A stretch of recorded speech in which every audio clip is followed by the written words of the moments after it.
Dobrodošli vsi na novem predavanju ASEF Mladi umi, ki ga organizirajo Ameriško-slovenska izobraževalna fundacija in danes bo predstavljal svoje delo Tim Prezelj. Za začetek bi vas opomnila, da se predavanje snema, zato da ga bomo potem lahko objavili na spletu in da si ga bodo lahko ogledali tudi tisti, ki se danes niso mogli udeležiti tega predavanja. Mladi umi, se pravi predavanja v okviru tega dogodka, zajemajo naše mlade štipendiste, kot med drugim tudi Tim Prezelj, ki so se v okviru izobraževalne fundacije ASEF udeležili izobraževalnega obiska v tujini. In bojo, tako kot tudi danes, predstavljali temo, ki so jo opravljali v okviru teh izobraževalnih dogodkov.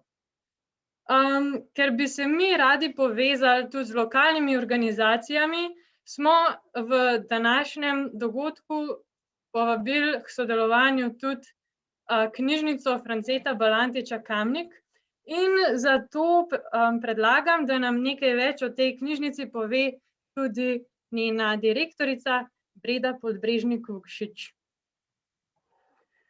Dober dan, dober večer vsem skupaj in z veseljem sodelujemo pri takšnem dogodku, kajti poslanstvo naše knjižnice je to, da podpiramo, uveljavljamo, razvijamo vrednote, kot so znanje, izobraženost, obveščenost in pa tudi bralna kultura.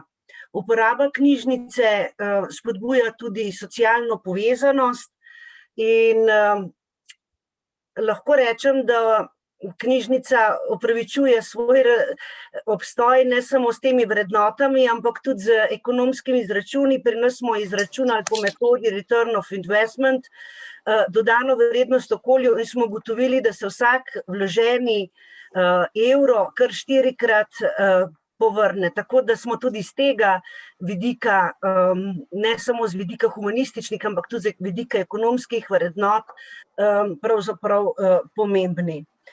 Naša posebnost je v tem, da se zelo povezujemo z lokalnim okoljem, ne samo pri širjenju knjižnične mreže, recimo kot je potujoča knjižnica, ki vozi v vasi do ljudi, ki so manj mobilni, ampak tudi pri različnih dogodkih, naprimer pri uveljavljanju kulturne dediščine, zlasti pravljične dediščine in razvijamo tudi pripovedovanje za odrasle.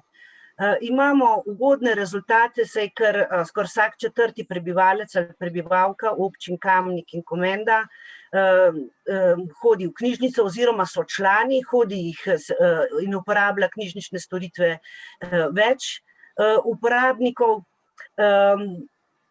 Zelo se trudimo, da vključujemo različne ciljne skupine od mladih, od najmlajših, naprimer predbralna značka, kar 900 otrok vseh vrtcev je vključenih predbralno značko, imamo tudi dogodke in pa razne skupine za starejše. Skratka, nekako razvijamo to občutljivost do ranljivih socialnih skupin. Odločili smo se, da bomo tudi merili učinke, torej kako vplivamo na spremembe v življenju posameznikov. Pred leti je bil recimo naš podpornik tudi ali pa zagovornik, ki je pomagal promovirati bralno kulturo, tudi današnji predavatelj Tim Prezelj, in se lahko s tem tudi pohvalimo. Naše posebnosti, kot sem rekla, je pa to razvijanje pripovedovalstva za odrasle. Zelo je uveljavljen in pa znan Križnikov pravljični festival ali pa recimo taka pravljična interaktivna pot po mestu s pravljico v žepu. Izdali smo tudi nekaj knjig z starimi pravljicami iz našega okolja, iz Kamnika. Zadnja je knjiga Sveti Coprijan, v kateri so zbrane pravljice zelo znanega zapisovalca Gašperja Križnika. Kot sem rekla, se povezujemo z lokalno skupnostjo. Naša posebnost je pa tudi v tem, da se odločamo na podlagi dejstev, da opravljamo analize potreb in skušamo tako zadovoljiti različne torej različne uporabnike in pa različne interese. To bi bilo z moje strani zelo na kratko. Želela sem povedati pač nekaj drugega kot samo to, da se pač bere in da izposojamo knjige, ampak da se tudi povezujemo in pa podpiramo izobraževanje in pa znanje. Hvala, Bredi, za to čudovito predstavitev. Ta knjižnica je zelo pomembna tudi za našega predavatelja, saj je, kot mi je sam povedal, večkrat v otroštvu preživel cele popoldneve in v rani mladosti, tako da je zelo pozitivno vplivala tudi nanj. Preden pa on začne s svojo predstavitvijo, bi jaz najprej na kratko povedala par besed o organizaciji ASEF, to je Ameriško-slovenska izobraževalna fundacija, ki podpira mlade raziskovalce, mlade znanstvenike in učenjake iz različnih področij, da lahko tudi v tujini nadgrajujejo svoje znanje in se povezujejo s slovenskimi profesorji v tujini. Sodelujemo z različnimi prestižnimi univerzami v Združenih državah Amerike, v Kanadi, v Veliki Britaniji, v Avstraliji, Avstriji, na Danskem in na Novi Zelandiji. Tudi sama sem bila štipendistka leta 2019 in prav zaradi te izobraževalne fundacije sva se midva s timom spoprijateljila. Tako da izobraževalna fundacija ni namenjena samo izobraževanju, ampak tudi socialni povezanosti. Tako da, v okviru ASEF štipendijskih programov imamo dve vrsti štipendij. Ena vrsta štipendij je za raziskovalni obisk Slovencev v tujini, druga pa za Slovencev živečih v tujini, da se vrnejo v Slovenijo. To so predvsem Slovenci, ki so se rodili ali pa ki so že od rane mladosti živeli v tujih državah, recimo v Argentini jih je veliko ali pa iz kjerkoli po svetu. Prijavijo se lahko vsi slovenski študentje katerekoli stopnje, ki študirajo ali v Sloveniji ali pa tudi v tujini. Prav tako se pa na to drugo štipendijo lahko prijavijo vsi študenti slovenskih korenin, ki živijo v tujini. Prijave potekajo vsako leto ob koncu leta, tako da imamo ravno zdaj izbrane nove štipendiste. Če pa koga zanima, se pa lahko prijavi proti koncu leta 2021. Program traja 3 leta in vključuje v prvem letu 10-tedenski raziskovalni obisk pri enem od slovenskih profesorjev. Potem v drugem in tretjem letu se pa predvsem gradi na tej skupnosti, na povezovanju med ljudmi, na različnih aktivnih dogodkih, team buildingih, druženja, izobraževanja, predavanja, kot so današnja, in še mnogo različnih super stvari, ki jih lahko vidite na naši spletni strani, če jo mogoče kdaj obiščete. Tako da jaz spodbujam vse, ki vas karkoli zanima o ASEF-u, o raziskovalnih obiskih ali pa tudi o različnih dogodkih, da obiščete našo spletno stran asef.net.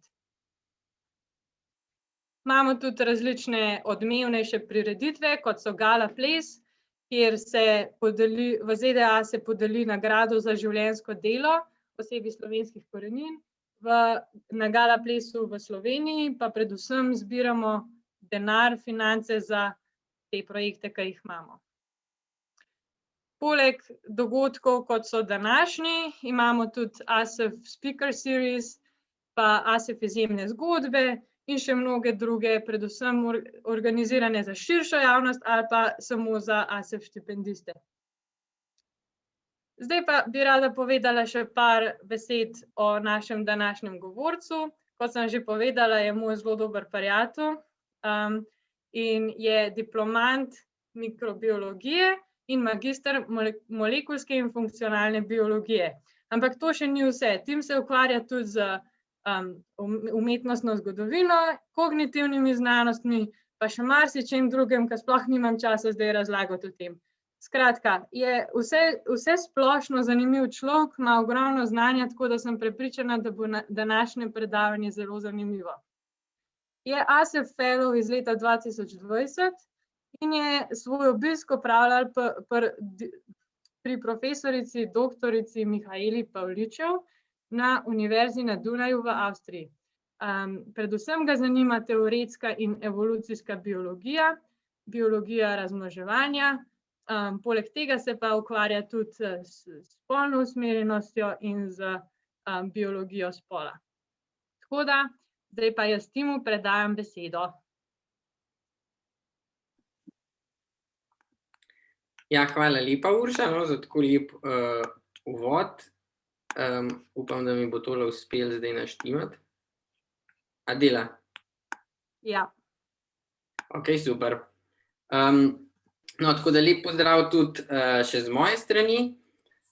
Zdaj, kot že rečeno v uvodu, ki ga je pač tako lepo predstavila že Urša, bomo danes predvsem govorili o stičiščih med biologijo, zdaj malo bolj konkretno laboratorijsko biologijo, ampak se bomo tudi drugih področij dotaknili in evropske vizualne umetnosti 19. in 20. stoletja, ampak v začetku bi rad povedal nekaj uvoda, pa tudi par drugih obdobij bomo pokrili, ki se mi zdijo pač pomembna in so tudi vplivala pol na sam razvoj umetnosti v 19. in 20. stoletju, tako da ne bomo čisto omejeni na to, ampak nek okvir imamo. Zdaj zakaj pa to ne dela? Dela. Zdaj za uvod bi najprej rad povedal, da je imel seveda človek že od nekdaj neko težnjo po sistematizaciji, in v biologiji se je iz te težnje rodila disciplina, ki jo imenujemo sistematika, pa tudi taksonomija nazadnje, in te dve obe se ukvarjata predvsem z razvrščanjem živih bitij v sam sistem. No, in zdaj številni naravoslovci to še vedno počnejo z umeščanjem organizmov v tako imenovano drevo življenja. No, in organizmi so v takem drevesu življenja nanizani v navpični kompoziciji, skladno z analogijo rasti drevesa, in različne interpretacije tega drevesa življenja tudi praviloma človeka v bistvu postavljajo na najvišjo vejo. In to je storil tudi ameriški geolog Edward Hitchcock, ki je v bistvu zrisal tudi eno prvih tako zvanih dreves življenja, in sicer v svojem delu Elementarna geologija leta 1840. No, človekov položaj je pa še dodatno tako zelo biblično poudaril s krono, kar je v skladu tudi svetopisenskim odlomkom iz geneze. In takšna vrednostno zasnovani hierarhični prikazi ureditve življenja na Zemlji so tudi kasneje potem ob pomoči seveda še nekaterih drugih okoliščin vodili v biološki antropocentrizem, katerega posledice pa v bistvu čutimo še danes. No, in sodobnejših prikazov pomena oziroma prezira pomena slikovne interpretacije pa lahko najdemo v biokemiji in molekularni biologiji. Zdaj v obeh znanstvenih disciplinah si pri vizualizaciji pogosto pomagamo tudi s shemami reakcij, ki pač potekajo v živem svetu, in zdaj te reakcije po večini katalizirajo encimi in so tudi največkrat prikazani kot neka veriga oziroma sklop, ki lahko tvori zdaj bodisi metabolno pot, cikel ali pa spiralo. Zdaj v tovrstnih prikazih izgleda, da kot reakcije ali pa kar encimi, ki jih katalizirajo, posamezne molekule povezujejo v neke sklenjene verižice. Med bolj zanimivimi tovrstnimi prikazi je tudi prikaz metabolnega procesa, kot je ta cikel citronske kisline, ki je večini verjetno znan, vsaj iz osnovne pa iz srednje šole. No, in zdaj tovrstni prikazi napeljujejo na to, da je sama metabolna pot zelo rigidna in da je urejena tako nekako skladno z analogijo električnega vezja, pri katerem ima pa sistem zelo malo svobode. No, v resnici pa temu zares ni tako, ampak gre za prost sistem, kjer se pa posamezne molekule gibljajo v raztopini, reakcije pa se odvijajo posamično in ne nujno sklopljene, tako kot je razvidno iz omenjenih prikazov. Zdaj, oba opisana primera se mi zdi, da zelo slikovito prikazujeta, kako je naše razumevanje znanstvene stvarnosti tudi močno odvisno od načina njene vizualizacije in ne nazadnje od pač na koncu vizualnega, umetniškega skorda prikaza. Zdaj, kot sem rekel, predavanje je namenjeno, se osredotoča predvsem na 19. in 20. stoletje, ampak bi na začetku rad mogoče naredil en tak uvod, kjer bi se dotaknil tudi obdobij srednjega veka, ki so nenazadnje kasneje tudi vplivali na razvoj umetnosti v kasnejših obdobjih. Zdaj, tukaj je pomembno omeniti, da je v tem času znotraj biologije, sploh pri vplivu na umetnost, ključno vlogo igrala predvsem mikrobiologija oziroma mikrobi kot njen del. In sicer umetniki so zdaj alegorično upodabljali različne pojave, ne da bi se seveda zavedali obstoja teh mikrobov. Kaj pa šele njihove vloge pač pri upodabljenih motivih. Zdaj, tukaj so našteti 3 primeri, ki jih bom na hitro opisal. Zdaj, prvi primer je primer bakterije Serratia marcescens, to je bakterija, ki jo najdemo relativno splošno v okolju, in sicer prehranjuje se predvsem s substrati, ki so bogati z enostavno dostopnimi ogljikovimi hidrati, na primer škrob, ki je pač v kruhu, in lahko povzroča pa tudi različna obolenja pri ljudeh in živalih. Za zaščito pred UV sevanjem pa uporablja oziroma proizvaja 2 barvili, rdeči barvili, in sicer sta to rozeofilin pa prodigiozin, če koga zanima. Zaradi svoje intenzivne, te rdeče obarvanosti in pa sluzave rasti, ki jo vidite tudi tukaj na tej sliki, pa spominja na kri in je večkrat vplivala tudi na razumevanje zgodovinskih dogodkov. Eden bolj dramatičnih takih se je zgodil leta 1263 pri sveti maši v italijanskem mestu Bolsena. To mašo je v cerkvi svete Kristine daroval v Rim namenjeni češki duhovnik Peter, ki pa je dvomil v doktrino transubstanciacije. In med obhajilom je ta duhovnik opazil rdeče obarvan evharistični kruh, s katerega je tudi na njegov mašni plašč kapljala rdeča sluzava tekočina, in ta dogodek je v trenutku razblinil vse dvome duhovnika in ga v bistvu na ta način prepričal. Pojav si pa v bistvu skupaj z zbranim občestvom razlagal seveda kot čudež fizične transubstanciacije, ki je pa opisan tudi v Svetem pismu, sicer v Lukovem evangeliju. Dogodek je pa slabih 200 let kasneje navdihnil znamenitega italijanskega slikarja Rafaela, da je v Apostolski palači naslikal tudi tole znamenito fresko Maša v Bolseni.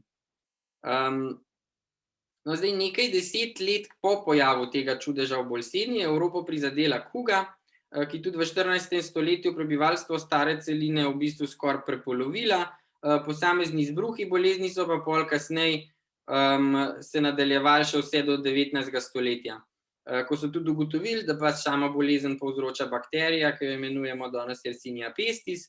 Zaradi velikih razsežnosti katastrofe in takratne verske doktrine pa tudi ni nič čudnega, da je potem to črno smrt, kakor jo tudi imenujemo, v bistvu skupnost razumela kot neke vrste božjo kazen. In zdaj svoj pečat je seveda kuga pustila tudi v umetnosti. In zdaj Albrecht Dürer, ki je tudi eden vidnejših predstavnikov severne renesanse, je kugo takole leta 1498 upodobil v svojem delu z naslovom 4 jezdeci apokalipse. Gre za tretji in tudi najbolj znan iz vrste lesorezov, narejenih kot ilustracijo svetopisemskega odlomka Razodetja, to je Apokalipsa. In zdaj ti 4 jezdeci zgoščeno in dramatično v bistvu ilustrirajo to prvo polovico novozaveznega odlomka. Dürer je pa z dinamično ilustracijo, kot sem že rekel, tudi dogodek za razliko od svojih predhodnikov nesel grozo. Te 4 jezdeci si na sliki sledijo v vrsti od desne proti levi, kot lahko vidimo. Prvega pa, ki je v Svetem pismu abstraktno označen z besedno zvezo zverine zemlje, je umetnik si predstavljal in tudi ga upodobil prav v obliki kuge. Ta pa v bistvu tudi kot najhujša izmed vseh potem reprezentira vse nalezljive bolezni, ki so bile v srednjem veku eden od najpogostejših vzrokov smrti. Kugi pa potem sledijo še vojna, lakota in pa smrt. Zdaj, v bolj žanrski podobi, ampak nič manj slikovito, kakor lahko vidimo, je trpljenje za posledicami kuge malo kasneje, torej leta 1562, upodobil tudi Peter Bruegel starejši na svoji zdaj oljni sliki Triumf smrti. Poleg omenjenih pa seveda lahko v likovni umetnosti najdemo še mnogo podobnih primerov. Zdaj, poleg neposrednega, kot smo zdaj videli, imajo seveda mikrobi na človeka tudi lahko posreden vpliv prek snovi, ki jih izločajo v okolje. Zdaj, tak primer je na primer filamentozna askomicetna gljiva škrlatno-rdeča glavnica, mogoče jo nekateri bolj poznate pod imenom Claviceps purpurea, ki ima pa zapleten življenjski cikel, del katerega pa zajeda tudi na žitnih soplodih oziroma na klasih, kot vidite tukaj na tej sliki. Na njih pa nastanejo taki glivni črni skleroci, imenovani rženi rožički, ki vsebujejo tako zvane ergotalkaloide, ti so pa raznolika skupina medicinsko pomembnih vazokonstriktorjev. No, eden od derivatov ergotalkaloidov je tudi tako zvana lizergova kislina oziroma LSD, ki jo pa nekateri bolj poznate tudi s pop kulture, pa vplivom na umetnost 80-ih let 20. stoletja.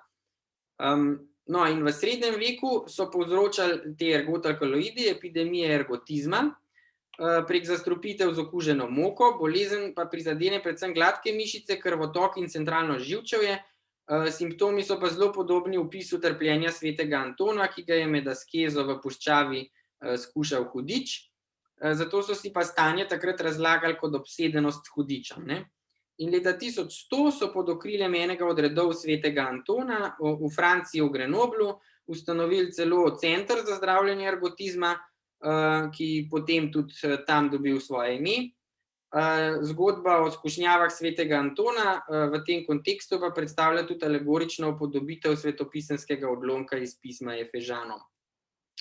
No, in ta motiv je nagovoril tudi znamenitega Hieronymusa Boša, ki ga je leta 1505 upodobil v tem triptihu skušnjave svetega Antona.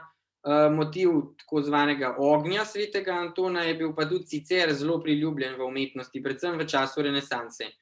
No, in leta 1568, oziroma ena izmed bolj znanih takih upodobitev je tudi Michelangelova upodobitev tega ognja svetega Antona, no ta konkretno iz leta 1488, ampak zanimivo pa je, da je sama ta slika nastala po predhodni istoimenski grafični predlogi drugega slikarja, in sicer Martina Schongauerja, nekoliko prej, torej par let prej, 1470, kot lahko vidite. No in zdaj nekoliko bolj žanrsko spet je pa ergotizem 1568 leta upodobil tudi že omenjeni Peter Bruegel starejši, podobno kot 3 leta prej tudi Kugo. No, zdaj pa res 19. in 20. stoletje, kjer se je zgodil tudi popoln preobrat na prelomu iz 19. in 20. stoletje, ko je bil tudi znanstveni in tehnični napredek na vrhuncu. Vemo, da v kemiji pa tudi drugih disciplinah se je zgodila prava revolucija, predvsem kemija pa fizika sta recimo znani, takrat so delovali znameniti znanstveniki, kot so Albert Einstein, Erwin Schrödinger, Marie Curie in drugi. No, to je pa tudi zbudilo zanimanje za očem nevidno življenje. Razvoj mikroskopa je pa seveda omogočal tudi vedno boljšo ločljivost in pa večjo povečavo. In sam znanstveni napredek je navdušil tudi znanstvenika in filozofa Ernesta Haeckla, ki med drugim tudi močno zaznamuje moje delo in se z njim intenzivno že kar nekaj časa ukvarjam. No, in on je izvira iz Jene, no, po naključju ali pa tudi ne, no, je pa prav v Jeni deloval tudi nemški optik in podjetnik Karl Zeiss, ki močno izpopolni mikroskopsko tehniko, in seveda dostop do te najnovejše tehnologije imel tudi Ernest Haeckel, in to je zaznavalo nenazadnje njegovo delo, kjer je v vrstno specifičnih in tudi zelo natančno geometrično oblikovanih skeletih videl stičišča med biologijo, umetnostjo in oblikovanjem. Tako je pa tudi prvi zaobjel samo geometrijo naravnih teles, ki je močno zaznamovala umetnost od druge polovice 19. stoletja, pa vse do danes. V bistvu se te motivi kažejo, kot bomo videli. Zdaj, oblike mikroskopsko majhnih živih sistemov, oziroma tako zvane mikrooblike, so bile tako zanimive predvsem zato, ker so definirane s fizikalno-kemijskimi dejavniki, tako kot vse ostale, ampak s tem, da so precej drugačne, bolj enotne in tudi pravilne, ponavljajoče se oblike. To je pa predvsem posledica majhnosti sistemov, kjer se pa fizikalni zakoni obnašajo malo drugače, kot pa v makroskopskem svetu. No in ta različna tehnična orodja so potem umetnikom omogočali ustvarjanje bioloških struktur, ki so bile pa simetrične, vendar zaradi posameznih anomalij in odklonov od popolnosti tudi unikatne, kar je bilo posebej zanimivo v tem kontekstu. To je bila pa tudi poleg zanimivosti seveda ključna novost, ki je pristašem teh novih avantgardnih smeri omogočala odmik od historizma in uveljavitev popolnoma novih pristopov v umetnosti in oblikovanju. V tem kontekstu je pa seveda eno ključnih vlog igralo tudi Haeckelovo delo umetnostne oblike narave oziroma Kunstformen der Natur. Njegove ilustracije so bile pa pač precej subjektivne in pogosto kljub veliki detajliranosti niso v polnosti odražale nekih realnih razmerij, ker je za Haeckela bilo ključno, da je vsaka od upodobljenih organizmov umeščena na svoje mesto v simbolni postavitvi. To lahko vidite tudi na tej sliki. In zaradi svojih grafičnih ilustracij življenja na Zemlji je v bistvu pa tudi svoje vrstne estetike nenazadnje, je Haeckel zelo cenjen v umetniških krogih, malo manj pa mogoče v znanstvenih, in ta velik umetniški potencial dela je prepoznal že Haeckel sam, kar pa dokazuje tudi ta njegov citat iz umetnostnih oblik narave. Torej, sodobne upodabljajoče, kot tudi hitro razvijajoče se uporabne umetnosti bodo prepoznale vrednost naravnih, novih in čudovitih motivov v tej resnični umetnosti naravnih oblik. No, in ko govorimo o Haeckelu, seveda ne moremo mimo Charlesa Darwina in njegovega dela o izvoru vrst. V njem je opisal to svojo znamenito teorijo evolucije. Ta pa morda še najbolj od vsega tudi zaznamovala življenje Ernesta Haeckela, ki je po Darwinovem zgledu postavil tudi svojo različico evolucijske teorije, ki jo imenujemo monizem. No, v njej je združil elemente Darwinove in njemu seveda nasprotujoče Lamarckove ideje ter tudi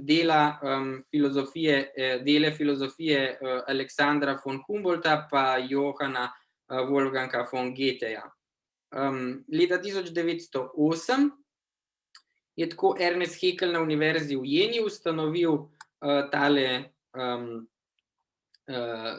pa tudi v Premu muzej evolucije vrst, ta filetični muzej, kot ga je poimenoval sam.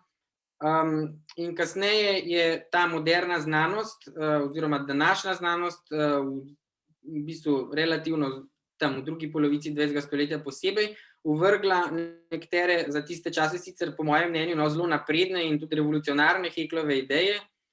Predvsem govorim o tej teoriji rekapitulacije. No in to ga je pahnilo neko nemilost moderne, v bistvu zdaj strogo objektivizirane znanstvene skupnosti.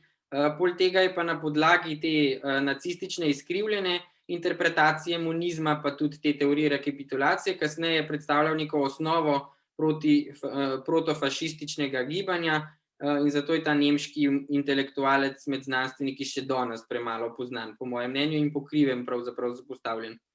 No, ampak ne glede na to, je pa močno zaznamoval tudi umetnost in zdaj po Haeckelovih ilustracijah teorije rekapitulacije, ki je bila sicer ovržena, se je izgledoval tudi norveški simbolistični in ekspresionistični slikar Edvard Munch, ki je leta 1894 po zgledu teh motivov v bistvu sprožil pravo senzacijo na svoji razstavi v Stockholmu in glavna atrakcija, ki je med drugim tako kot informacijo tudi moje najljubše oziroma najljubše umetniško delo, je tole delo Marija oziroma Madonna, ki je pa z bleščeče belo podobo na črnem ozadju obkrožena s spermalnimi celicami, ki jih vidite tukaj okrog, vodilo oko na to podobo embrija tukaj v kotu. In sicer zdaj s tem, kakor vidimo, je lahko Munk nagovarjal temeljne zakone spolne privlačnosti na fiziološkem nivoju, sveto podobo mlade Marije je pa ukviral v profano z naravnimi zakoni omejeno potrebo po razmnoževanju. In v bistvu ta simbolika je, vsaj po mojem mnenju, izjemno močna, sploh za tisti čas. Zdaj bolj direkten preplet znanosti in umetnosti se je pa nedvomno pokazal v delu dveh steklarjev iz Dresdna. To sta bila Leopold Blaška in pa njegov sin Rudolf Blaška. Zdaj vemo, da teles želatinoznih organizmov, naprimer gliv, pa kakšnih ožigalkarjev ali pa mehkužcev, pa tudi enoceličarjev ni mogoče nagačiti ali pa kako drugače preparirati ali pa pripraviti, da bi bile lahko nek primeren eksponat v muzeju. Zato sta se mojstra na pobudo Hekla domislila, da pa bi lahko podobe, kakor se le da, realistično ujela v steklene figure. No, in to imajo uspeli celo tako dobro, da je še danes težko verjeti, da gre pravzaprav za steklene skulpture in ne za prava telesa upodobljenih organizmov. No, in to je posebej nagovoril francoskega arhitekta in notranjega oblikovalca Renéa Bineja, ki je pa za glavni vhod na svetovno razstavo, imenovano L'Exposition Universale, leta 1900 tudi v Parizu postavil tale spomenik Ernestu Heklu v podobi Port Monumental. Zdaj, Binet je tako kot Hekel pri svojem delu uporabljal tudi najsodobnejšo tehnologijo. Zdaj, te Port Monumental so bile seveda od vrha do tal opremljene z žarnicami raznobarvnimi, ki so potem zvezno spreminjale barvo od rubinasto rdeče prek vijolične, moderne do smaragdno zelene, in to je bilo pač v tistem času precej revolucionarno. In sam spomenik je Binejeva reprezentacija skeleta teleradiolarije Clatrocanium regine iz prvega zvezka umetnostnih podob narave. In zdaj obiskovalci razstave so s prehodom skozi Port Monumental s tem na nek način simbolno odpotovali v čas na začetek evolucijske zgodovine človeštva. No, René Binet je pa Heklovo delo, v bistvu je bil pa toliko navdušen nad Heklovim delom, da je eno leto po izidu zadnjega zvezka umetnostnih oblik narave tudi sam izdal podobno knjigo. Naslovil jo je Dekorativne skice oziroma Eskize dekorativ in v njej na nek način podobno kakor Hekel organizme predstavil arhitekturne dekorativne elemente. To so seveda lestence, luči, električna stikala in podobno opremo, je pač izrisal po motivih organizmov, ki jih je v svoji knjigi opisal že Hekel. Elemente pa celo na enak način simetrično razporedil po posameznih grafičnih listih. Zdaj, to je pa en primer mogoče najbolj konkretne povezave med mikrobiologijo pa umetnostjo. Zdaj, Alexander Fleming, ki ga najbrž vsi dobro poznate, no pa vsaj ste že slišali za njega, je bil škotski mikrobiolog in farmakolog. Svetovno slaven je pa postal, ko je leta 1928 odkril tudi prvi antibiotik penicilin, ki danes predstavlja enega največjih dosežkov medicine ali pa jaz bi celo lahko rekel človeštva vseh časov. Prej smrtonosne in nalezljive bolezni so namreč postale ozdravljive. In Fleming se je ljubiteljsko pa poleg seveda za medicino ukvarjal s slikanjem in mogoče raven zaradi tega svojega neverjetnega dosežka je ta del njegove identitete malo postavljen, porinjen v ozadje. Pa bi rad tih danes to izpostavil, pa malo popravil to. No, treba je priznati, da v bistvu kot umetnik nikoli ni bil posebej prepoznaven, pa tudi zelo dober, ampak Flemingov doprinos, ne glede na to, na področju umetnosti ni nič manj izjemen. Bil je v bistvu eden prvih, ki je platno zamenjal za bakterijsko gojišče in oljne in vodne barve pa za bakterijske kulture, ter ustvaril sliko s pomočjo mikroorganizmov. Tako je zelo kreativno združil znanost z umetnostjo v največji možni meri, s pomočjo bakterije pa Fleming ustvarjal pač take zelo preproste motive, ki jih tukaj vidite. Tehnika slikanja, ki jo je razvil, je pa zelo zahtevna in mislim, če hočemo se s tem ukvarjati, rabimo izjemno veliko mikrobiološkega znanja, pa tudi spretnosti, ker je moral najprej najti primerne organizme, ki proizvajajo naravna barvila, poleg tega je moral biti tudi v bistvu hitrost njihove rasti in na uporabljenem gojišču čim bolj enakomerna. Različne bakterijske kulture je mogel najprej vzgojiti ločeno, da je dobil barvno paleto, potem s posebnimi mikrobiološkimi orodji jih je lahko nanašal na nek pivnik, tako podobno kot slikar barvo s čopičem, in na ta način je v bistvu iniciiral nastanek slike, ker slika na začetku še ni bila vidna, so se bakterije mogle najprej namnožiti. Seveda pa nastale slike niso bile obstojne in tako jih je mikrobna rast sprva ustvarila, kmalu zatem pa tudi zmaličila do brezobličnosti in to tehniki seveda daje tudi popolnoma nov dinamičen zorni kot, ker se podobe v času ves čas spreminjajo. No, in zdaj bi pa še nekaj povedal o tem, kako pa to potem vplivalo na sodobno umetnost. In sicer ta razcvet stičišča med laboratorijskimi znanostmi in vizualnimi umetnostmi v 20. stoletju je absolutno močno zaznamoval tudi vizualno kulturo sodobnega človeka, zato si danes za konec lahko pogledamo še to. Pa upam, da vam bo zanimiv teh par primerov, ki jih bom pokazal. Zdaj, prej smo že govorili o tehniki slikanja, ki jo je razvil Alexander Fleming v prvi polovici 20. stoletja in je bila potem pač dolg časa pozabljena, svoj razcvet je pa doživela šele pred kratkim, predvsem sodobni umetniki in znanstveniki so prepoznali potencial in nove možnosti, ki jih ponuja tehnika slikanja z mikroorganizmi, in sicer z gojiščem in prepojen pivnik, ki ga je uporabljal Fleming, so pa danes zamenjala trdna agarska gojišča, ki se tudi sicer uporabljajo pri mikrobiološkem raziskovalnem delu. Še vedno se pa pogosto izkoriščajo okoljsko izolirane bakterije, ki so živo obarvane, pa tudi drugi mikroorganizmi, seveda sodobnimi biotehnološkimi pristopi, pa znamo narediti že tudi kaj bolj sofisticiranega.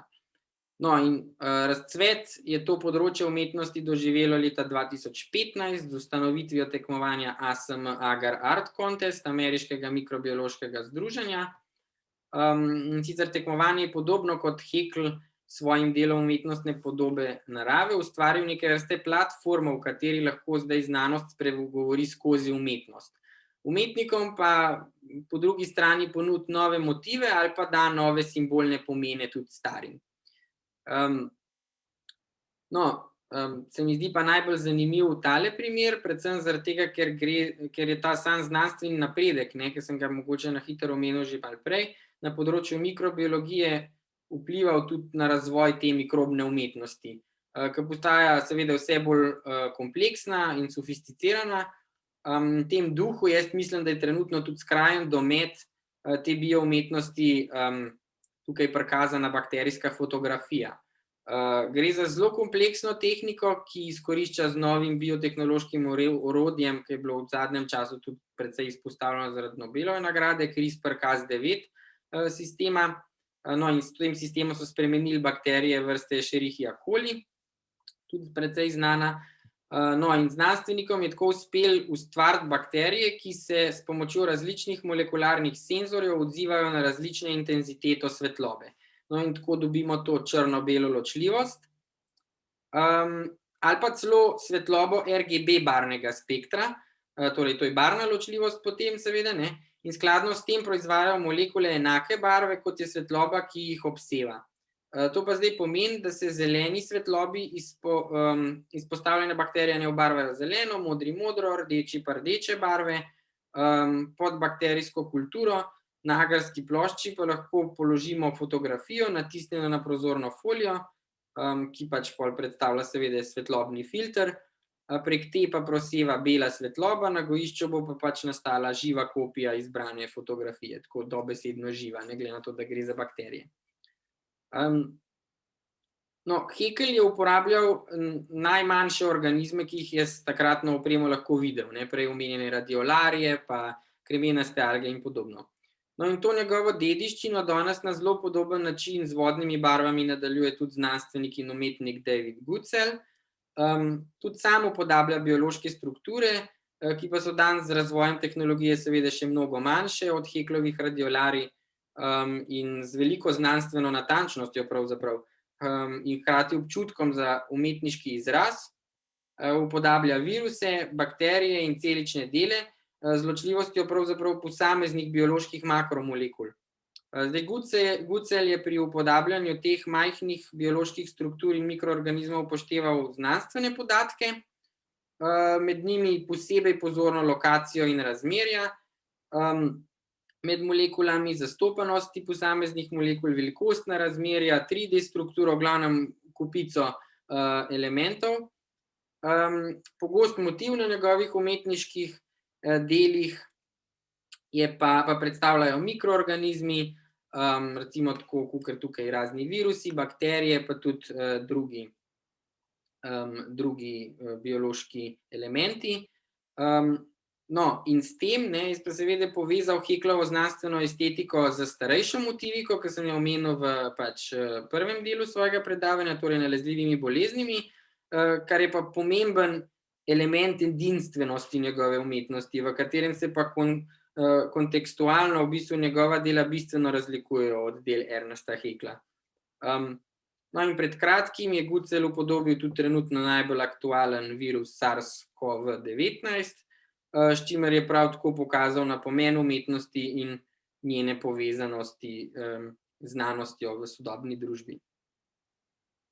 No, zdaj, kakor Haecklovo delo nadaljuje in razvija David Guzelj, pa tako zapuščina Leopolda in Rudolfa Blaške dobiva neko svojo nadaljevanje v delu sodobnega kiparja Luke Gerama.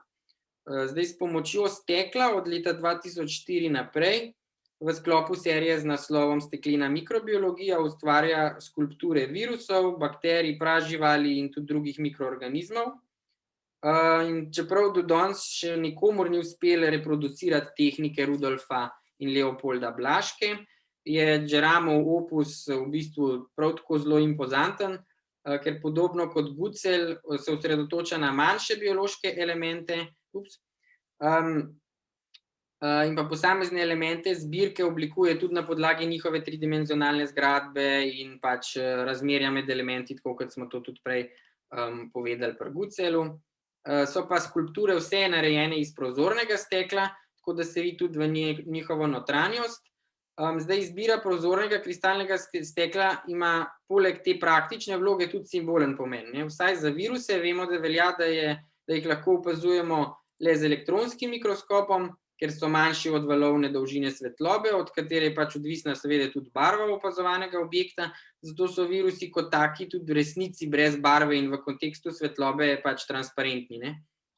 Uporaba prozornega kristalnega stekla je tako tudi najboljša izbira, ker ponazarja dejansko barvo virusov na nek način. Zdaj, Geram je s tem docela sledil tudi ideji skrajnega znanstvenega realizma, ki sta ga mojstrsko tako v obliki kot tudi barvi udejanila njegova predhodnika, prej omenjena Leopold in Rudolf Blaška. Podobno kot Guzelj, seveda je pa tudi v primeru Geramovih kiparskih stvaritev ločljivost pogosto na molekularni ravni, kot že prej omenjeno. Ikonografske vzporednice z Guzeljom so pa vidne v tem, da Geram pogosto upodablja patogene viruse in bakterije in s tem povezuje srednjeveško motiviko s tehniko in tudi metodo prikaza biološke materije Leopolda in Rudolfa Blaške. No in tudi Geram je kot zadnjo iz te serije skulptur upodobil virus SARS-CoV-19, seveda. No in vpliv mikroorganizmov na umetnost je pa zelo pomemben tudi pri evoluciji tekstila.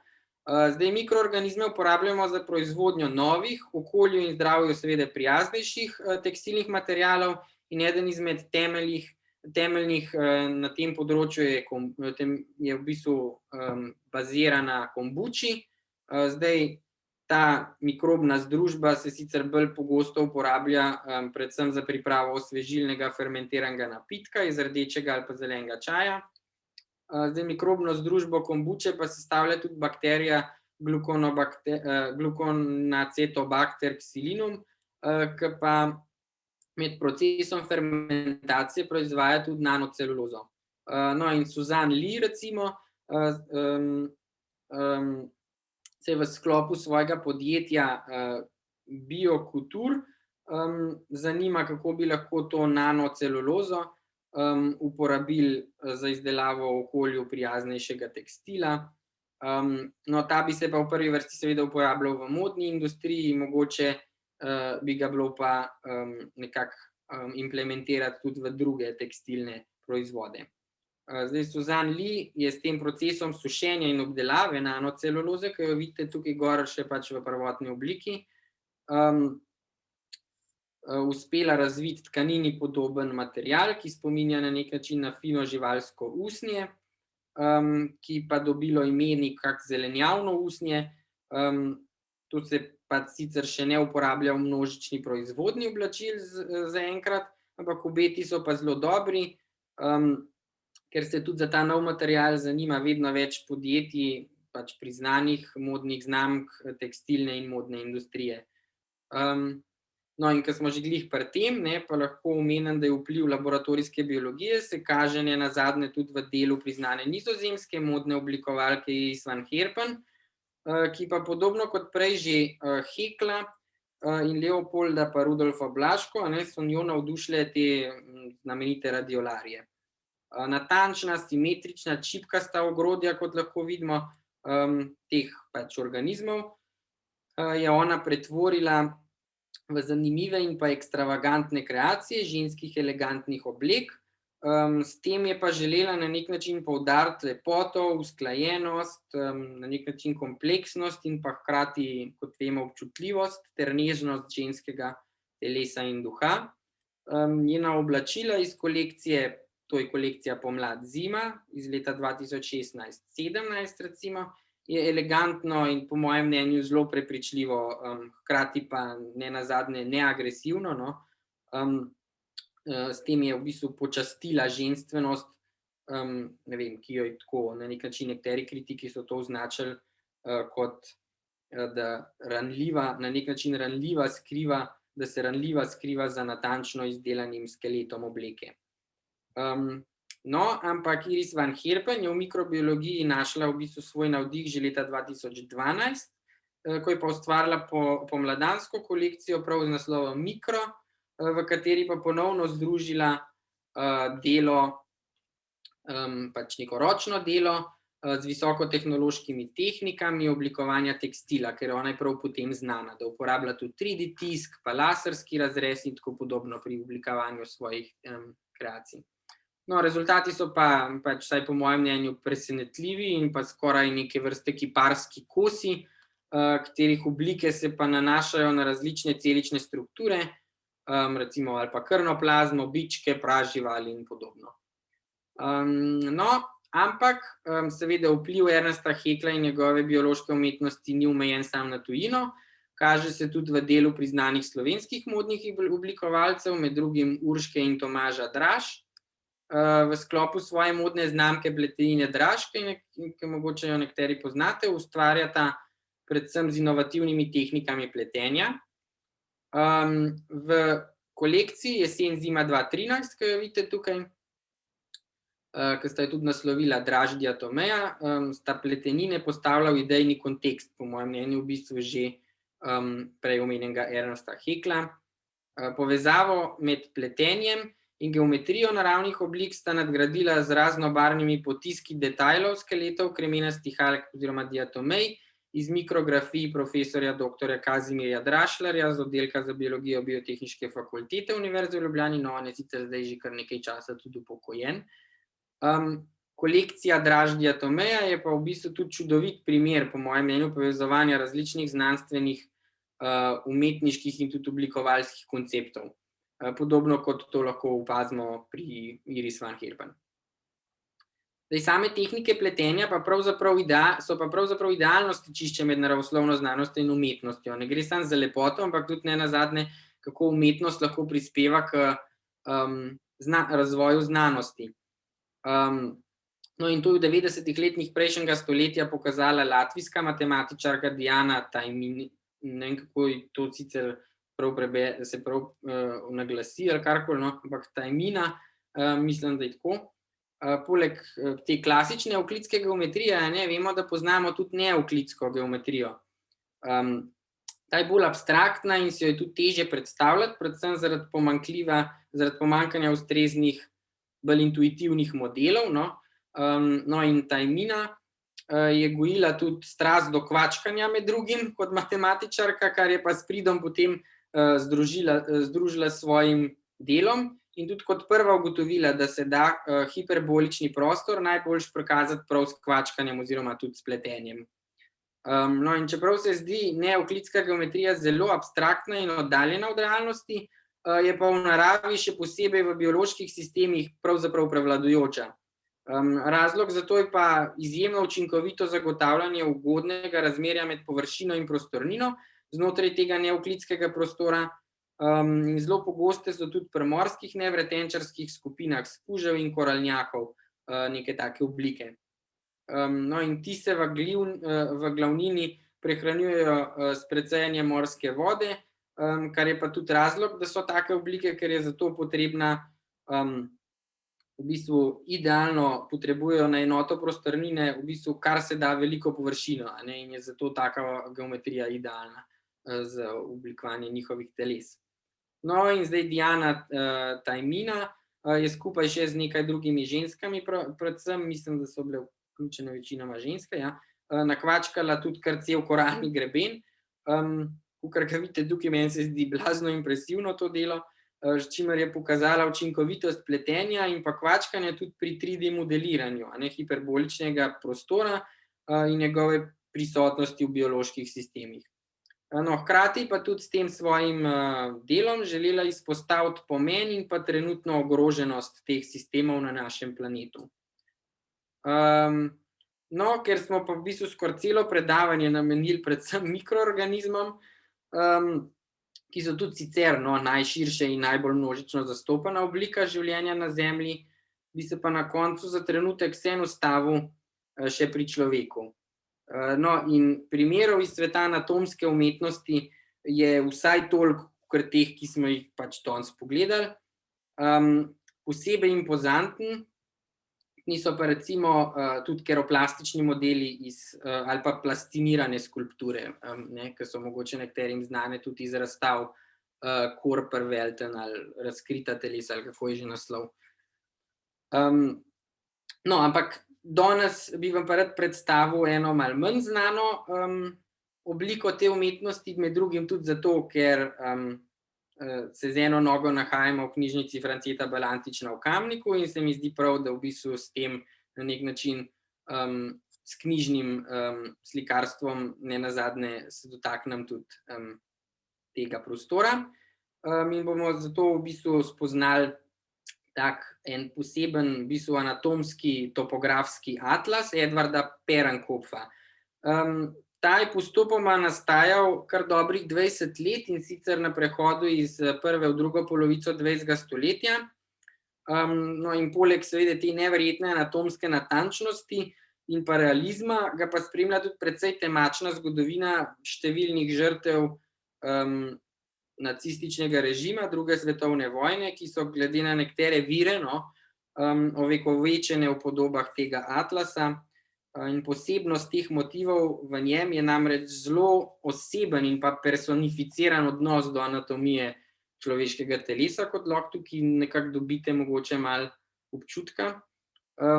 In noben drug podoben atlas telesa, posebej pa ne glave in obraza, ne prikazuje na tako brutalno portreten način. No, in prav zaradi številnih polemik okrog tega so v začetku 90-ih let prejšnjega stoletja tudi prepovedali ponatise tega atlasa.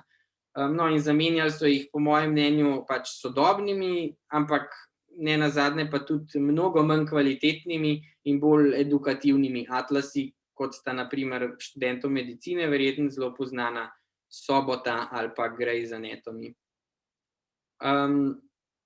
No, in na tej točki pač, upam, da nisem bil predolg, pa da mi je bilo kakor toliko zanimivo, bi sklenil to predavanje še s parimi zaključki.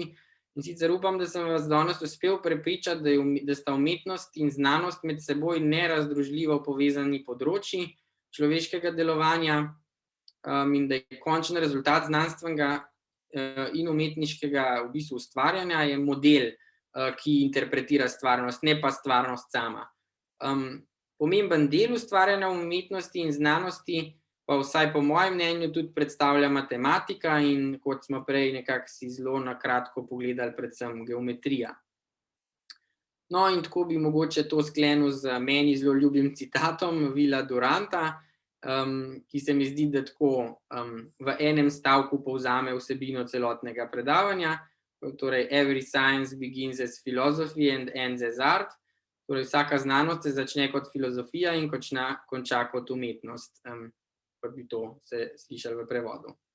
Zdaj tukaj za konec se mi zdi prav, da pač čist na hiter samo prikažem nekaj virov, ki so bili uporabljeni pri tem raziskovalnem delu.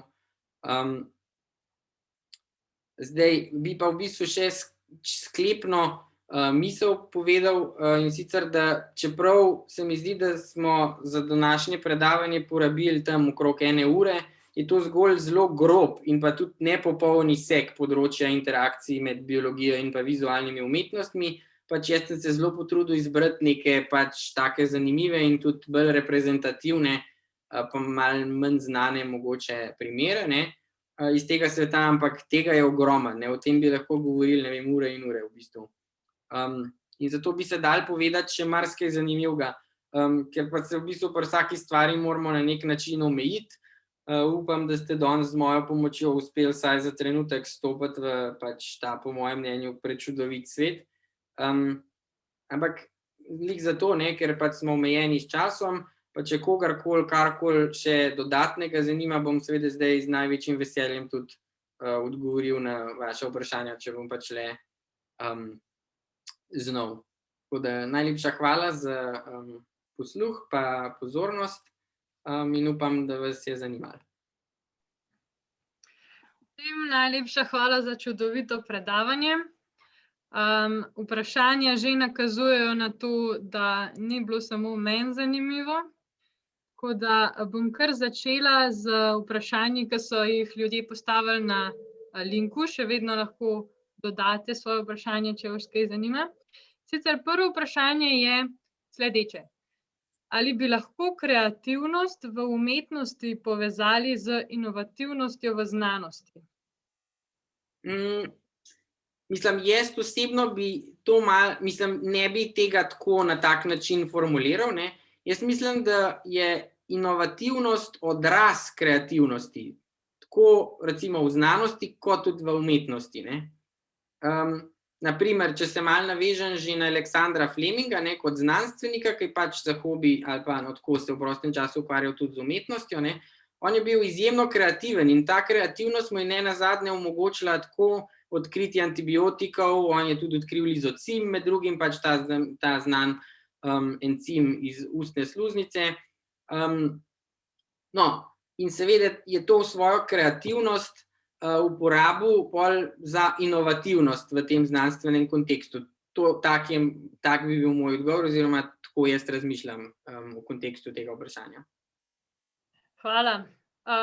Zdaj imam tukaj dve precej povezani vprašanji, ki se spet nanašata na to povezovanje znanosti in umetnosti.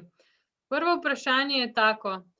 Meniš, da lahko umetnost prispeva k znanstvenemu napredku? Zakaj se ta trditev zdi tako revolucionarna? Drugo vprašanje je pa tako. Če sta umetnost in znanost tako neločljivo povezana, ali to pomeni, da skupaj zmoreta večje preboje kot ločeno? In zakaj potem tega večkrat ne prakticiramo? Ja, to je tudi dobro vprašanje, ne, ker pač na nek način tudi povod za moje delo, pa pač na splošno delo, ne samo pač to, kar sem ga danes predstavil, ampak tudi nekako je to nenazadnje razlog, zakaj se jaz s tem področjem tako rad pa tudi tako intenzivno ukvarjam, ne, ker tudi mene nenazadnje čudi, da se te stvari sploh v družbi ali pa v kontekstu neke znanstvene nenazadnje ali pa akademske skupnosti obravnavajo zelo ločeno in da je zelo malo nekega sodelovanja. K sreči jaz mislim, da zdaj zmeraj več, no. Ampak ne nazadnje, pač mogoče tisto prvo vprašanje, če sem prav razumel, ne, umetnost absolutno se mi zdi, da močno doprinese k razvoju znanosti, tako kakor pač znanost k razvoju umetnosti. Nekako sem poskušal s tem predavanjem tudi to prikazati, ne, mogoče zelo drastično, lahko se to vidi pri tistem primeru bakterijske fotografije, ne, kjer sicer zaradi nekako časovne stiske nisem omenil, da se pač ta ista tehnologija lahko zelo uporablja za neverjetno izboljšavo proizvoda oziroma proizvajanja zdravil v farmacevtsko-tehnoloških procesih, ne, tako kakor se pa pač lahko uporablja tudi za sliko, ne, in že to, da so znanstveniki, ki so to tehnologijo razvili, v prvi vrsti ponazorili funkcioniranje te metode na podlagi neke slike ali pa fotografije, se mi zdi zelo zgovorno, ne, ali pa ta drug primer s kvačkanjem, ne, ki gre pač za neko umetno obrt, neko obliko umetnosti, ne, ki so jo pol gospe pač tako lepo tudi nekako pretvorile v tisti koralni greben, ampak hkrati je ta dejavnost v prvi vrsti doprinesla k napredku na področju teoretske matematike, a ne. Tako da meni se zdi, no, in tudi to vprašanje, zakaj te dve področji potem nista, zakaj to ni toliko zelo izpostavljeno, na to nimam odgovora, ker to se tudi jaz sprašujem. Ampak vsekakor pa mislim, da bi pač povezovanje, torej da bi umetniki in znanstveniki v primeru, da bi delovali skupaj, dosegli bistveno več, kakor pa če delujejo ločeno, ne. Tako da, to sem jaz tudi nekako sam začutil v parih projektih, da je definitivno velika dodana vrednost, kolikor bi imeli znanstvene skupine ali pa razni raziskovalni inštituti, mogoče zaposlenega enega ali pa dva umetnika oziroma mogoče oblikovalca ali karkoli. Se popolnoma strinjam. Bilo je še nekaj vprašanj na podobno temo, pa mislim, da si s tem kar odgovoril na to. Zdaj pa še naprej na zanimiva vprašanja. Kaj pa 3D printanje? Je kot moderna tehnika tudi kaj zanimivo za, na primer, kiparjenje, uporabljanje mikroorganizmov? Ja, definitivno pač 3D tisk se sploh v umetnosti, v kiparjenju, sploh sodobnem, ali pa recimo, ali pa sploh, najbolj intenzivno pa tako neposredno, kar se umetnosti tiče v nekih interdisciplinarnih smereh, ne, se pač uporablja že od samega začetka razvoja 3D tiska, ne. In po raznih muzejih, na primer, kar je meni zanimivo v tem kontekstu, ne, vsa ta sodobna tehnologija, ki jo poznamo, torej uporaba raznih laserskih printov ali pa raznih 3D tiskov in tako dalje, imajo te muzeji, danes to nadomeščajo, torej to, kar so včasih Rudolf pa Leopold Blaška delala s steklom, probajo na nek način s to sodobno tehnologijo poustvariti, ampak presenetljiv, ne, so te prikazi mnogo slabši in mnogo bolj primitivni z biološkega ali pa tega, recimo, z tega vidika abstrakcije, no. Torej, realizem je tukaj bistveno slabši, kakor v primerih Leopolda pa Rudolfa Blaške, ki sta to delala pred več kot 100 leti, ne. V glavnem, ta njuna tehnika in ti njihovi modeli so v bistvu za moje pojme, to, kakor imam jaz izkušenj na tem področju, neprekosljivi. Zaradi tega, ker jaz sem prav v nekem obdobju ratal skoraj malo obseden s temi modeli in sem hodil na vse možne konce v Evropi. Manjka mi še mislim, če bom le imel možnost, na Harvardu je ena ogromna zbirka njunih rastlinskih modelov steklenih. No, in tiste rastline, vsaj po slikah, no, pa tudi po pripovedovanju kolegov, ki so to videli, so tako realistične, da sprožajo v bistvu grozne dvome, da človek ne more verjeti, da je to dejansko steklo, da ni prava rastlina, a ne, tam noter. Tako da še danes ne poznamo čisto točno vseh razlogov oziroma načinov, kako sta onadva pač prišla do takega neverjetnega efekta. Tako da sam napredek, sam razvoj tehnologije, ne, brez kreativnosti, brez tega umetniškega vložka, se mi zdi, da je relativno prazen, no, ali pa nemočen. No, zdaj pa, da se vrnemo še malo na modo. Vprašanje je, kakšni so stroški pri ustvarjanju novih materialov. Se mi zdi, da predvsem v kontekstu oblačil, ki si jih prikazal. In drugo vprašanje je, ali se na koncu stroške razvoja novih materialov ali na koncu stroške razvoja novih materialov plača kupec. To se pravi, to je zdaj, če prav razumem, predvsem v kontekstu modne industrije, torej, ker mi gremo v trgovino in kupimo, ne vem, kavbojke. Ja, recimo, Ja. dajva se na to osredotočiti. Ja, torej, recimo, jaz mislim, da tukaj v tem smislu, ja, jaz moram priznati, da nisem toliko zelo ekonomista, ampak bom vseeno bom probal čim bolj smiselno odgovoriti. No. Kdo dejansko konkretno na koncu plača pač ta razvoj, se mi zdi, da je zelo težko reči, ker nenazadnje gre tukaj za neko sinergijo med zasebniki, ki pač imajo neke svoje, mogoče nekoliko bolj komercialne interese pri razvoju teh novih materialov. Ne gre namreč samo za tekstil, imamo pač razne mikroorganizme, ki jih danes uporabljajo za proizvodnjo nekih opek, s katerih pol gradijo sploh v Afriki ali pa v nekih bolj neprijaznih delih pač objekte in tako dalje. No. Ampak nenazadnje na koncu ta denar, ki kroži, saj tako si jaz to predstavljam, pa kakor pravim, nisem ekonomist in ne vem, lahko da je to narobe, ampak nenazadnje zmer pač plača kupec, mislim, tako ali drugače, ali prek davkoplačevalskega denarja, če gre pač skozi neke javne raziskovalne inštitucije ali pa prek pač tega, da kupi nek izdelek. Je pa tako, da vsekakor te materiali so malo manj obstojni, so pač biorazgradljivi, so, tukaj je tako.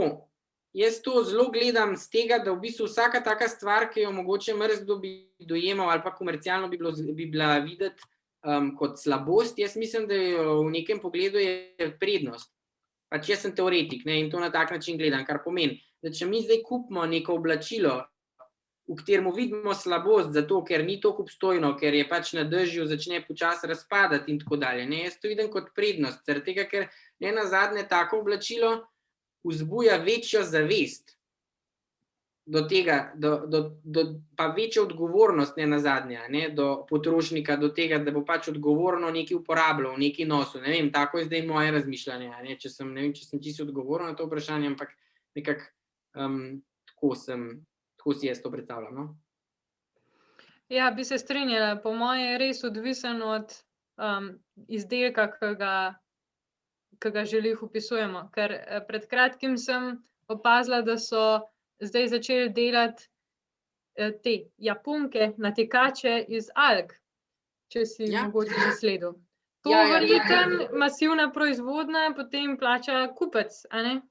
Ja, definitivno, no, ampak gre pač, te japonke so en tak primer, pol torbice delajo z teh alg, mislim, pol so, pač hoče reči, to je zdaj neka oblika bakterijskega usnja, če tako rečem, zelo, zelo uporabno je tudi glivno usnje, ker pač nam z bakterij to celulozo ali pa hitin, no, pač obdelajo na tak način s pomočjo glivnega micelija, pol recimo rastlinski ostanki se za to uporabljajo, ne vem, zelo znana je celuloza, ki jo zelo tako, taka kakna plastika, no, ki jo dobijo iz ostankov malancanov, no, mislim, ki proizvajajo malancane pojemo, tisto, kar pa pač ostane teh zelenih pa trdih delov, pa potem pač predelajo v plastiko neke vrste.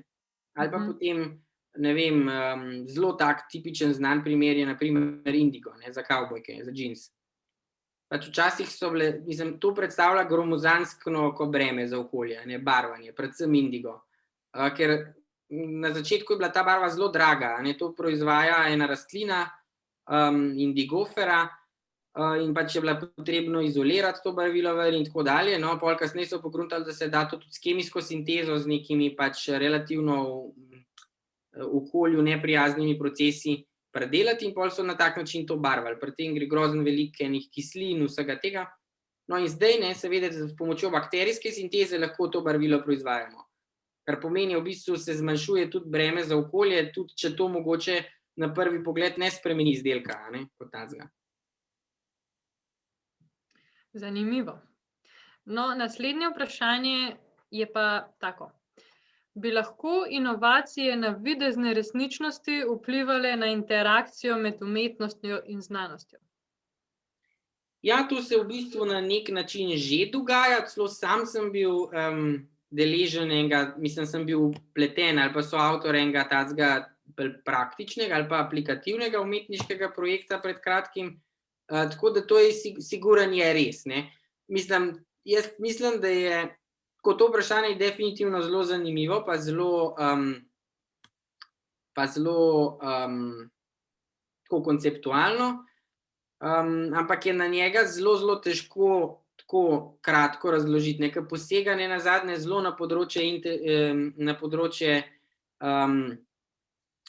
pač znanosti o mišljenju, znanosti o možganih, ne, in pa našega dojemanja stvarnosti, v glavnem zelo tako na pol filozofsko vprašanje, ne, kjer pač vemo, da je naša identiteta, ali pa dojemanje tudi lastnega telesa, recimo, ali pa kognicije, tako zvanih kognitivnih znanosti, no, se je močno spremenila s pojavom teh sodobnih virtualnih medijev. Na primer, en tak zanimiv primer z nekega področja pač teorije kognitivnih znanosti, vemo, da na primer mi svoje telo pač poznamo in dojemamo posamezne dele telesa kot recimo organe ali pa kot nekaj, s čimer se rodimo, kot nekaj, kar recimo nenazadnje nujno potrebujemo za to, da lahko normalno funkcioniramo. In vkolikor, ne vem, pač se nekomu zgodi, da mu morajo amputirati ud, lahko pride do zelo zanimivih ali pa pač neugodnih kognitivnih kontraindikacij ali pa sprememb, ne. Ne vem, da posameznik še zmeraj ima občutek, da čuti tisti del telesa, ki ga nima, v glavnem je kar zapleten proces tega, da se to vpraša. In pred kratkim pač v tem kontekstu so ugotovili tudi, da se nekaj podobnega dogaja danes tudi v zahodni družbi v primeru, da izgubimo telefon, na primer, ne. Kar pomeni v tem seveda kontekstu smo začeli telefon dojemati zelo kot nenazadnje kot del neke naše razširjene kognicije, ne, kot del, skoraj kot del telesa, kot neke vrste naš organ, no. Tako da ja, definitivno so te interakcije zelo fluidne, pač prehajajo, te vplivi so pač so vidni na vsakem koraku. No, za konec bi ti pa postavila še dve malo bolj osebni vprašanji. In sicer, kako si razlagaš zadnji citat? Se mi zdi, da se to nanaša na Oscarda Wilda, ki si ga nazadnje omenil. In pa, kako se v tvojem življenju prepletata umetnost in znanost? Ja, jaz recimo tako, moram reči, da v tem smislu sem kar zelo, no, ali pa vsaj nekako zaenkrat sem srečal zelo malo ljudi, ki bi nenazadnje podoben razmišljali per se, torej primarno, ne, pač preden mogoče se o tem začnemo pogovarjati. In sicer zato, ker jaz znanost dojemam kot eno od oblik umetnosti, sploh ne kot samostojno disciplino, ne. Ta ideja sicer ni toliko zelo nova pa revolucionarna, no, v filozofiji estetike je pač prisotna že od Feyerabenda, enega filozofa pač v drugi polovici 20. stoletja naprej. Ampak pač čista ta in zato jaz sebe, ne, čeprav se ukvarjam z znanostjo, ne, mogoče včasih ljudem čuden, ker rečem, da sem skozi svoje delo pa čas ugotovil, da v resnici jaz nisem tipičen znanstvenik, klasičen znanstvenik, sem jaz v bistvu bolj umetnik, ki pa namaž čopiča pa klasičnih orodij pač uporablja znanost kot način izražanja. Tako da jaz to zelo osebno, svoje delo in svoj pač znanost, s katero se ukvarjam, jaz dojemam zelo osebno, no. Zelo tako individualno in nenazadnje je to način, s katerega se jaz najlažje izrazim. Podobno kakor, ne vem, mogoče za nekega slikarja to, da pač nekaj naslika, ne vem, nek pesnik bo pesmi napisal, pač jaz pa, ne vem, s številkami operiram in pol na koncu predstavim, ne vem, kako jaz si predstavljam, da nekaj v svetu izgleda, ne. Kako nekako izgleda, na pač nek svoj način, tako kakor sam najbolj znam, ne. Ampak nekako ne mislim, v tem kontekstu se mi zdi, dostikrat pravijo recimo, ne vem, ja, ne, pa se veliko ljudi ukvarja s tem, tako kakor bi mogoče v bivši republiki, v našem bivšem skupnem jeziku rekli, šta umetnik teo da kaže, ne. Pač to ni bistvo, ne. Pač umetnik, saj to je tako, kakor jaz to doživljam, ne, ima potrebo potem, da se izraz. In s tem na nek način sebe prezentira. Zdaj, kako bojo pa to drugi interpretirali in videli, je pa pač njemu brkane vseeno, ali pa vsaj meni, no, tako. V tem kontekstu znanosti meni sam pomemben, da se tega zavedamo, da v bistvu enotne interpretacije praktično ni, ne, pač da ne moramo reči, to je zdaj, ne, in da se je treba tega zavedati tudi, ko na nek način predstavljamo znanost. Da imamo to v mislih, da mi neko teorijo, recimo, ne vem, objavimo, ki jo na nek način predstavimo in si mi predstavljamo pač skozi to objavo, pa način, na katerega smo mi to vizualizirali, da smo pač povedali nekaj, to pomeni, da lahko nekdo drug to razume tudi čisto drugačno in pač moramo biti na to pripravljeni. No, mislim, da še nisi odgovoril na vprašanje, kaj ti pomeni citat. Ja, no, se opravičujem. Ja, sem malo pozabil. No, v glavnem, to je pa tako. Ta citat čisto zadnji sem pač namenoma gor umestil tudi zaradi tega, ker se čutim osebno zelo povezanega z tem avtorjem citata, torej Oscardom Waldom. On je ena taka zelo zanimiva oseba, ki jo pač veliko ljudi pozna, pa seveda tudi v kontekstu mogoče knjižnice, ne glede na to, da je bil pač pisatelj, pesnik in pač vse splošno nadarjen literat, bi skoraj lahko rekel, no pa tudi umetnik, tako ali drugače, ne, ki je bil pa tako dosti ekscentričen, no pa tako s strani sveta precej nerazumljen, tudi drugo področje, s katerim se ukvarjam, je nenazadnje pač spolna biologija, no in v tem kontekstu je bil Oscar Wilde seveda tudi malo poseben, ampak sam citat se mi pa zdi pač, da zelo, zelo dober in pa zelo skoncentrirano opiše, kaj umetnost je, ne. Torej, da je najintenzivnejša oblika individualizma, kar jih svet pozna, ampak v tem kontekstu individualizem ni mišljen kot nekaj slabega, v smislu, ko jaz ti to razlagam, no. Ne v smislu egoistične filozofije, ampak kot način izraza, da skozi umetnost posameznika lahko najbolj spoznamo. Kar pomeni, da ne vem, kar je pa nenazadnje tudi v medicini, pač vsaj pol v drugi polovici 20. stoletja se je začelo uporabljati za diagnostiko, ne sliko, mislim, tako zvana terapija z umetnostjo in tako dalje, no. In se mi zdi pač v tem kontekstu ta citat tudi z vidika povezovanja umetnosti in znanosti tako zanimiv in tudi jaz ga imam nekako malo za svojega, no, se zelo lahko identificiram z njim. No, super. Zdaj pa, če še malo podrezamo v to vprašanje. Razumem, kako znanost navdihuje umetnike, na kakšen način pa umetniki odpirajo nove poglede znanstvenikom? Recimo, zakaj pospeševalnik CERN gosti umetnike? Ja, no, mislim, da sem se tega pač že prej majčkeno dotaknil, a ne.